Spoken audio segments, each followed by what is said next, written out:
আমি ডাক্তার নিখিল চন্দ্র রায়, সহকারী অধ্যাপক, পরিপাকতন্ত্র ও লিভার বিভাগ, বাংলাদেশ মেডিকেল কলেজ হাসপাতাল। আজকে আমরা আলোকপাত করব খুবই সুপরিচিত একটি সমস্যা নিয়ে, যেটা জন্ডিস কি। আমাদের রক্তে যখন বিলিরুবিন নামক হলুদ রঞ্জক পদার্থের পরিমাণ বেড়ে যায়, তখন চোখ, প্রস্রাব এবং চামড়া হলুদ হয়ে যায়। এই অবস্থাকে আমরা বলি জন্ডিস। জন্ডিস কেন হয়? রক্তে বিলিরুবিনের মাত্রা বেড়ে গেলে জন্ডিস হয়।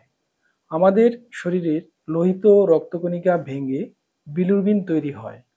বিলিরুবিন লিভারে গিয়ে প্রক্রিয়াজাত হয় এবং পিত্তনালীর মাধ্যমে শরীর থেকে মলের মাধ্যমে বের হয়ে যায়। এই ধাপগুলোতে যে কোনো জায়গায় সমস্যা হলেই জন্ডিস হতে পারে।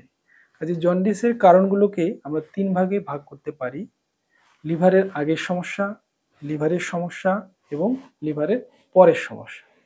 লিভারের আগের সমস্যায় যদি কোনো কারণে লোহিত রক্তকণিকার ভাঙ্গন বেশি হয়, যেমন অনেক রোগ আছে, থ্যালাসেমিয়া, সিকেল সেল অ্যানিমিয়া, এগুলাতে রক্তের ভাঙ্গন বেশি হয় এবং বিলিরুবিন বেশি তৈরি হয়।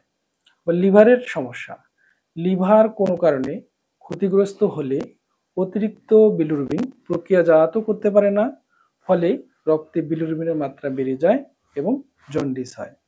জন্ডিসের লক্ষণ কি?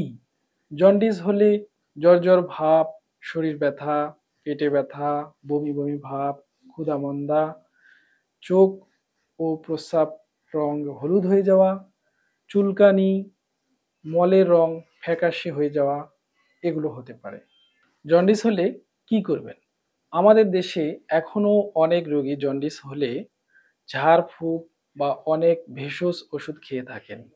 অনেক সময় এইসব করার ফলে লিভারে আরো বেশি ক্ষতি হতে পারে। জন্ডিস মূলত কোনো রোগ নয়, এটি একটি রোগের লক্ষণ মাত্র এবং জন্ডিসের চিকিৎসা কারণ অনুসারে করতে হয়।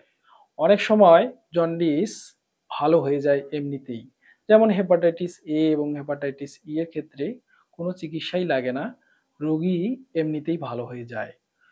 এবং আবার কিছু কিছু জন্ডিস আছে যেগুলোর ক্ষেত্রে অস্ত্রোপচার লাগতে পারে, যেমন হচ্ছে পিত্তনালীতে পাথর বা পিত্তনালীতে কোনো টিউমার থাকলে সেগুলোর ক্ষেত্রে অস্ত্রোপচার বা ইআরসিপি লাগতে পারে। আমি আগেই বলেছি যে জন্ডিস কোনো রোগ নয়, এটি একটি রোগের লক্ষণ মাত্র। কাজেই জন্ডিস হলে এখানে ওখানে না দৌড়ে অবশ্যই ডাক্তারের পরামর্শ নেবেন